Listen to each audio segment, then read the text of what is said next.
This is my full review of the 2025 Land Rover Range Rover Velar, a luxury SUV that looks like $1,000,000, but begs the question, is it actually worth the price? We managed to spend 4 days with this new Range Rover Velar, and I have to say, I think all three of us walked away a little underwhelmed, but let me explain why. Let's start with what the Velar does really well, which is the exterior. The Velar absolutely nails down the design. It looks clean, modern, overall very expensive.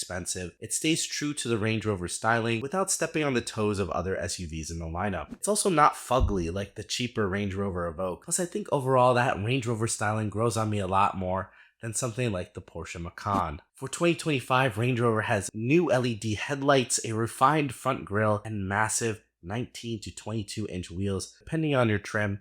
There's also flush door handles here on the exterior, which gives it a nice futuristic vibe. Our color here is a pearl white, but some other muted color variations are available. I'm not sure how I feel about the lack of colors. I think I really would have liked to see a green offered, but let's be honest, I think most people are probably just going to get black. On most angles of this exterior, the Range Rover Velar looks fantastic. However, the original Range Rover or Range Rover Sport wins out in the looks department for this lineup. Parts of the SUV still seem a bit stubby, especially on the 3/4 view. On the interior, I think that's where some of my praise is going to fall short. At a quick glance, it looks and feels very premium. The design is clean. The materials inside, the leather and trim are of high quality. Just sitting in that driver's seat and holding that steering wheel of the Velar makes you feel like you're in a special place. I do want to mention that the seats do have a heated and ventilated option, which we found useful for our adventures around hurricane-torn South Carolina. But the biggest flaw of the Range Rover Velar was that the whole interior felt cramped at every single corner. I'm honestly telling you guys that I did not feel like I could push my seat back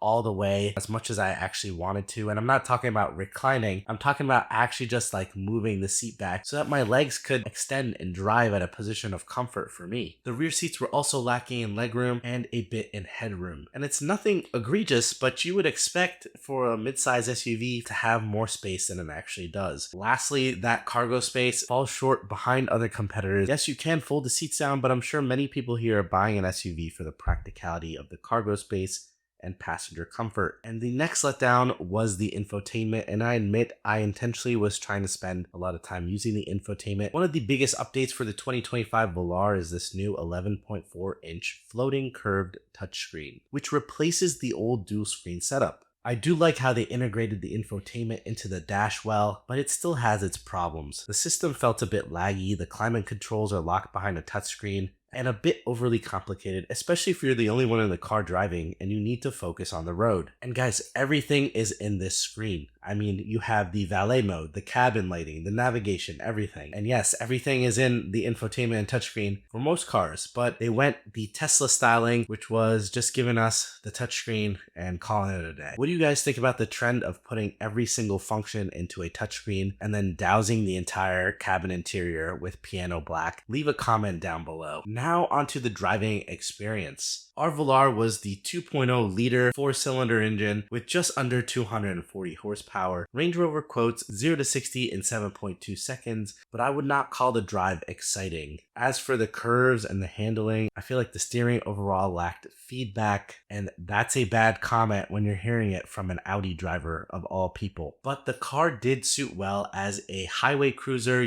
going up and down the interstates. It was just fine. There are higher trims of the Velar with more power. I think if you're considering this vehicle, you cannot settle for that 2-liter engine. Unfortunately, with those higher trims comes the higher price points, and this SUV is not exactly cheap. The ride quality and overall driving comfort was lofty, and that adaptive suspension helped a ton, but you'll find a better drive in a larger full-sized Range Rover. For the off-roading experience, the Velar featured comfort mode, grass, gravel, snow mode, mud ruts, and a sand mode. The extent of our off-roading experience involved driving over down power lines and small puddles, but we did not really do any real off-roading. We did want to take the Range Rover on a trip trail, but unfortunately, basically every trail was impassable. I do feel like Range Rover has that reputation for off-roading, so this is definitely a plus and a step in the right direction by having all of these different drive modes. I would say overall, our multi-day experience with the Range Rover corresponds with what most owners will do, which is using it as a mall crawler and flexing on the poors in the school pickup line. Next, we come to price and value. The Velar starts in the $60,000 USD range, and the higher trim variants can push up to $80,000 or more. At this price point, we're also talking about the BMW X5, which offers way more performance and style. I also think the BMW X5 would sweep the board on the Velar in basically every category other than maybe off-roading. Porsche Macan offers a better brand and reliability and better performance and handling across the board. And then even if we look at a competitor like the Bargain from Genesis, which seems to give you more luxury and comfort for a cheaper price. So should you buy the 2025 Range Rover Velar? If you love the Range Rover brand and want a beautiful looking SUV, I think you'll be happy here, but you will be sacrificing on performance, space, and usability. Maybe if you'll actually convince yourself that you'll go off-roading, you could justify swinging the Range Rover Velar over some of its competitors. And I'm more of a performance guy, not an off-roading guy. My thoughts, instead of going for the highest trim Velar, shooting for a Range Rover Sport or for one of the alternative luxury SUVs on the market. Here's how I would rank the 2025 Range Rover Velar.